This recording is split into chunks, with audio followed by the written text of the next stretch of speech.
Hello there guys, and welcome to Mad Doc Minis. So a very brief intro to this next Titan build update.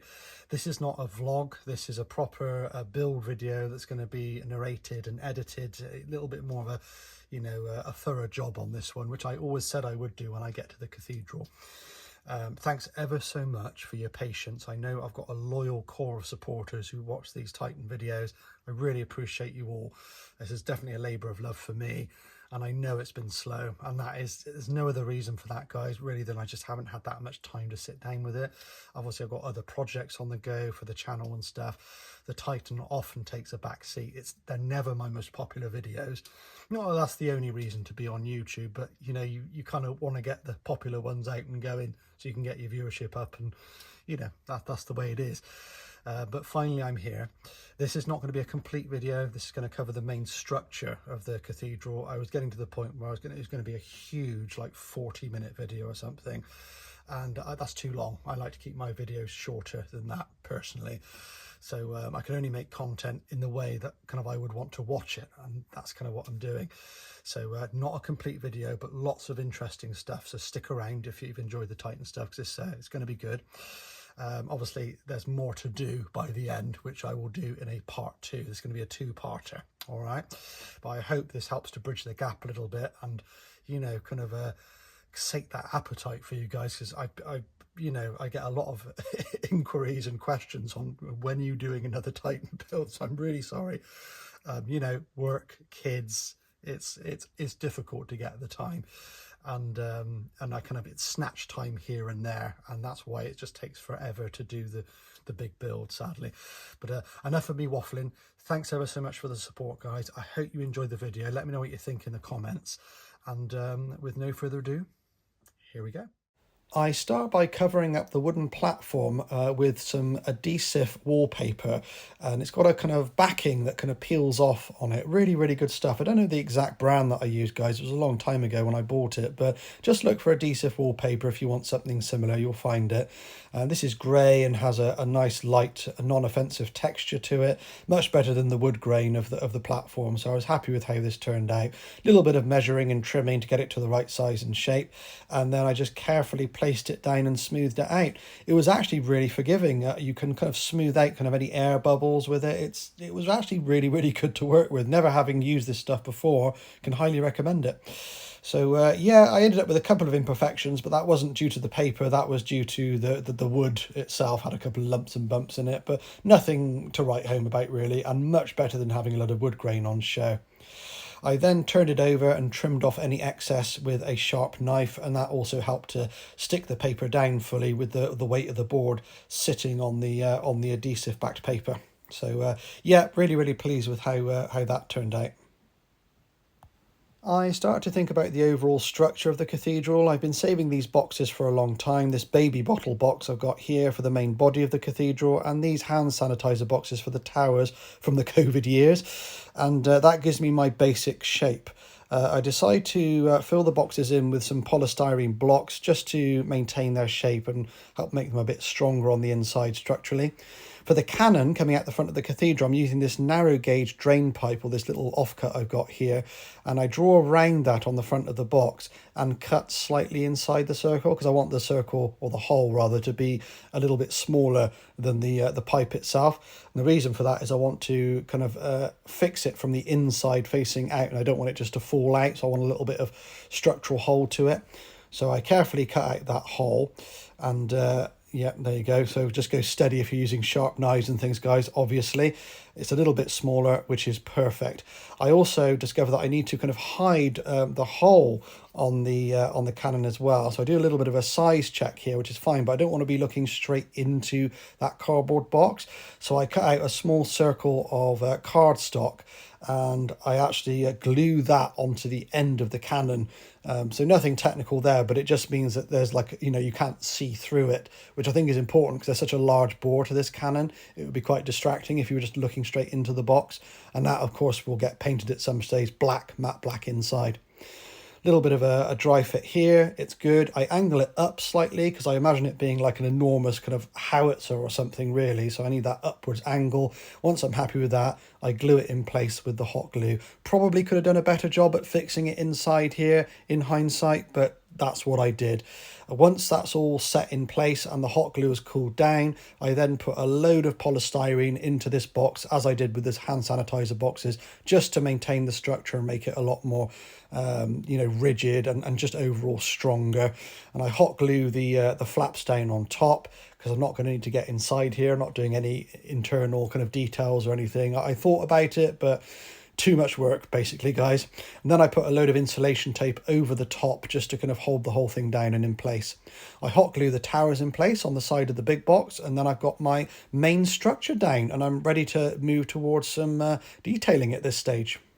I make a balcony of sorts to go in between the towers here out of EPVC, and I use a little bit of EPVC on the side of the building as well to hide some of the kind of nasty kind of sins on the side there. And I make these supports to go underneath the balcony using the method you see on the screen. The whole building gets covered in cardstock as well as another layer of protection, and putting the shiny side up, the cereal box side kind of up.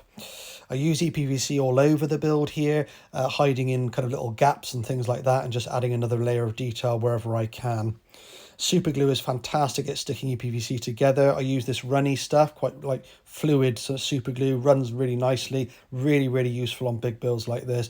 And you can see here I'm just adding a kind of plinth of sorts to the top of the balcony. I actually use the same method to go around the whole top of the building as well. And I leave the top of the roof flat. I'm not doing like an arched roof or anything like that because I want to be able to place miniatures up there and stuff. So I'm just keeping that quite flexible and sacrificing a bit of realism in doing so.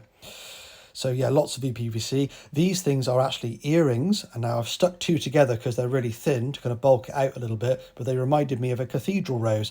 So I'm going to use that exactly for that purpose. It's not really big enough. I can't be super realistic with this build, guys, but it's good. It serves its purpose. So I just kind of stick that in there. And then I need to do a little bit of a check to make sure I can still kind of move miniatures around on the balcony. So that's going at the front above the cannon. And that's a nice little detail for no kind of serious effort involved there. I just saw them in the shop and thought, I've got a use for those. And that was a good decision. Flying buttresses are made out of EPVC, and I'll come back to those in a minute. Next, I get some more cardstock and try and make the kind of the side kind of walls of the cathedral, and just draw loads of guidelines and create some Gothic windows in that space. And I cut those out with a very sharp blade and make them using, like compasses, going between the guidelines, measuring carefully, and that just creates the nice Gothic arches that I need for the aesthetic of this thing.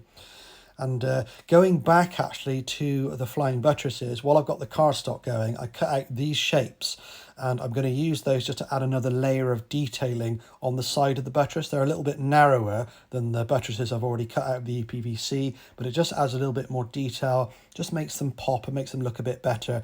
Always be sure when you're using cardstock to stick the smooth side up, because you don't really want that fibrous side sticking out. So always smooth side up, and that takes the paint much nicer.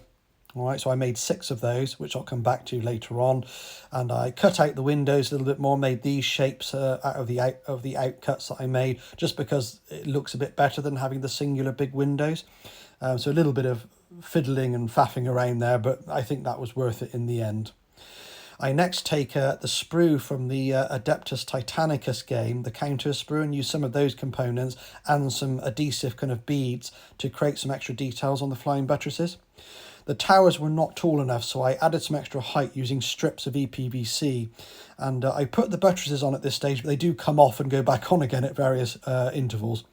I bulk out the towers up top using EPVC again, just make sure I cut it all to the right size and shape and slot those down and create the overall structure of the tower. I then think about making some windows or Gothic shapes at the top of the tower. A lot of work this, but I cut out all the Gothic-y shapes in the same methodology, measure it out. You can see all the guidelines that I've drawn on there to help me do that. And then I realised, looking at cathedrals, they have these kind of slots or slats, I think, to keep the weather and the sunlight out a little bit, and they look really nice. So I managed to reproduce that on 3 of the walls around the tower. I didn't do the back wall to just save a bit of time and effort, really. Here you can see I created a little lip around the top end, and that will help the whole thing to kind of slot down in and just hide any kind of ugly seams. Right at the top, I've got these Lego components that fit perfectly on top of the kind of tower sections there, and they just kind of create a nice kind of Gothic-y shape for zilch effort, basically, and they're exactly the right size and shape, so much better than me trying to create those from scratch. Lego is definitely a lifesaver for me. But moving on again, you can see here that I need to create a little bit of a wall at the top. Not a full-size wall, but it just helps to fill out the details at the top. Using more of those Adeptus Titanicus bits and Lego bits all around the build here to add extra details. Doors were made in much the same way as the windows, and I just put a little bit of cardstock in behind them to create the door. Straws here for architectural detailing, just putting those underneath various kind of parts here. You can see when that's all painted up, that'll look like a nice bit of carved stone, which is really, really nice. I actually cut out some more shapes of EPVC, as you can see here, to bulk out around the towers. So it's all about layering, guys. Layering, layering, layering with builds like this. And they get stuck on the front and at the sides. Again, going back to these counters and these components, I use those all around the build. I'm just adding some extra details to the tower, which you'll see in the final footage. Here, I'm just trying to mimic the gun towers on the classic Imperator Titan, you know, from way back in the day. It had these 4 gun towers in the corners. So I'm cutting up this stiff cardboard tube so it kind of sits on the edge of the platform here. I need to do that 4 times, of course. And I want kind of like a gun sticking out the side of that as well. I actually opt to use these children's toy plastic ice cream cones. They're the right size and shape to add the roof on top of the tower, and it just is a nice nod to that silly miniature that we all know and love from back in the day. So I'm happy with that. You know, it's a bit silly, but you know, a hellish Disney castle, you know. So I cut a hole out of the side of the tubes. Well, that's where the gun's going to go. And I cover the whole thing up with that same stuff that I used on the top of the board, that kind of adhesive wallpaper stuff. So I just kind of take the backing off and roll that around, and that just hides that, cardboard texture, that kind of a cardboard tube kind of spiral texture that I don't really want. I'm not too sensitive about that kind of thing, but on this build, it would be a bit distracting. So I cut out the hole using the cross method, as you can see here, and then fold it over, bearing in mind there's no backing on it now, so it'll stick down on the inside. So I just kind of cut the X out, fold each kind of triangular section over, and that's actually really nice because it hides the cardboard rim on the inside as well. So jobs are good in there. I opt to make the cannons actually out of these plastic pipe toys that I've got. I've got a big stash of these that I got off of Amazon ages and ages ago. And I actually kind of make a little bit of a sub-assembly, as you can see here. And I've got a cross section and a straight length of pipe there. It's just a nice looking cannon. I've actually used these before on the build in various other places. If you go back on some of the previous videos, you'll notice that. But that's the kind of the overall look I'm going for. So I need to just think about how I'm going to fix that in place there. And hot glue is the obvious choice here. It's nice and firm. It has a little bit of flexibility to it, and it will dry quite quickly. So that's how I kind of stick the whole thing together. So here I'm using these, these are like plastic strips from the inside of Hotel Chocolat chocolate battens, and they're just a nice kind of architectural detailing there. And I just stick those along the outside and make a platform, like a fire step, all the way along the inside of that between the towers, bearing in mind I'm going to all 4 corners here. On top of that, I then stick these Aegis defense line. They don't make these anymore, but I had enough, just about enough to do the whole thing with these. I wasn't going to use them for anything else, so that adds a nice little bit of detail. And inside those, I cut out some granny grating, which is one of my favourite crafting materials, just to create some extra detail on the fire step as well. Okay guys, so I wanted to give you some footage of the whole Titan so far. I'm going to dive straight in and get to grips with some details that I didn't cover in the main footage there. So first of all, windows made in much the same way on the front here, big windows, and doorways. Okay, I did mention the doorways in the footage, but I didn't really show you them in situ. Here and here, access points either side of the balcony, and further up, we've got smaller access points that are appropriate for a guardsman, but not a space marine. So we've got Lionel Johnson on top with his retinue there to give you an idea of size and scale. If I bring the lion forwards a little bit, Okay, we'll use him as a little bit of a scale interpretation in a minute. And moving around the side, you can see here that I've used some of those kind of Mechanicus details, the counters from the Adeptus Titanicus counter sprue there. And I made another doorway around the side. Buttresses in a state of disrepair because I made the mistake of gluing them on too early. I got excited, wanted to see what they would look like, but I haven't glued this down yet. So that allows me to take it off and work on it, but obviously these get knocked off in the process, so I will stick that back on. These are way too thin to be actual flying buttresses. The real things on real cathedrals are great big column-like structures because they're made of stone, obviously. These, I imagine, would be made of metal and would be more decorative, quite frankly. So I've taken some, you know, creative liberties here.